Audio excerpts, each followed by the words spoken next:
സന്നിധാനത്തെ സേവനത്തിനിടെ fire force ഉദ്യോഗസ്ഥൻ Vishnu M Nair എഴുതിയ കാന്തമല ചരിതം എന്ന പുസ്തകങ്ങൾ ശബരിമല മേൽശാന്തിക്ക് സമ്മാനിച്ചു. പുരാതന ഈജിപ്ഷ്യൻ സംസ്കാരവും കേരളവും തമ്മിലുള്ള ബന്ധവും ചേര ചോള പാണ്ഡ്യ തേരോട്ട കാലത്തെ പോരാട്ടങ്ങളും ആധുനിക സയൻസ് ഫിക്ഷൻ സങ്കേതങ്ങളുമാണ് പുസ്തകത്തിൽ പറയുന്നത്. 3 പുസ്തകങ്ങളും ചലച്ചിത്ര രൂപത്തിലേക്ക് മാറ്റാനുള്ള ശ്രമത്തിലാണ് തിരുവനന്തപുരം വെഞ്ഞാറമൂട് സ്വദേശിയായ ഫയർഫോഴ്സ് ഉദ്യോഗസ്ഥൻ.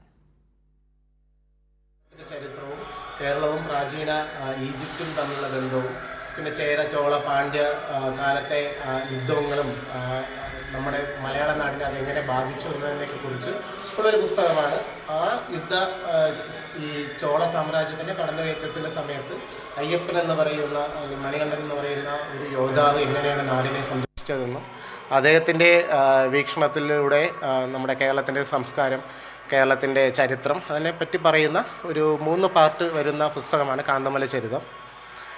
ഇതിൽ ഹിസ്റ്ററി, മിത്ത്, സൈഫൈ അങ്ങനെയുള്ള എല്ലാ സംഗീതങ്ങളും കൂടി ഉൾപ്പെടുത്തിക്കൊണ്ടുള്ള ഒരു അഡ്വഞ്ചർ ത്രില്ലർ മൂഡിൽ വരുന്ന ഒരു മലയാളത്തിലൊരു ട്രിലജിയാണ് കാന്തമല ചരിതം.